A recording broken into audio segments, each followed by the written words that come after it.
When you use German past tense or the present perfect, which is technically kind of past tense, you may be noticing that most of the time you use haben, but sometimes you use sein. And this is definitely something you should know about in German. So that's what we'll discuss today. What is the difference between haben and sein in the German present perfect? But first, let me introduce myself.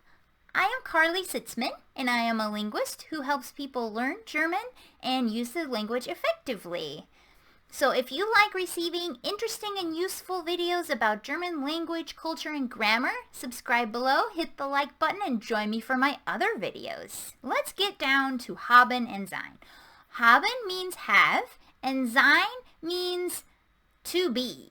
Like I am, you are, that kind of thing. So the German past tense, we'll call it the past tense. It's really the present perfect, but you're talking about the past.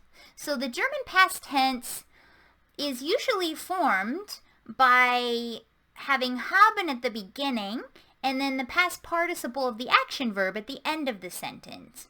So you could say, ich habe gegessen, I ate.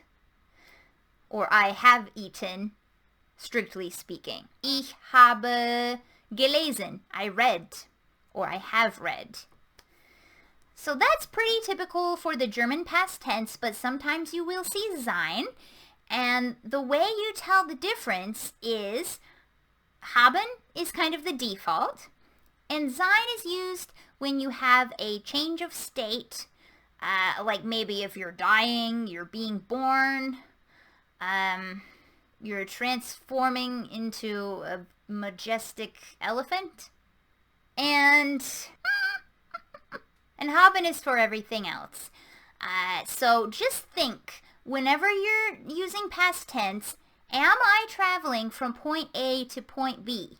If the answer is yes, you need to use sein. If the answer is no, you can use haben. And if you're transforming, just use sein, okay? So you could say, for example, ich bin geschwommen. I have swam. Or I am swam. Now that uses sein because you are moving from point A to point B. Let's say you walked somewhere. Ich bin gelaufen. I walked. Let's say you drove somewhere. Ich bin gefahren. I drove.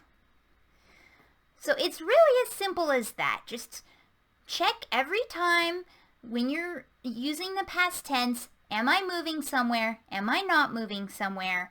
And that'll take care of it for you. So thank you for joining me.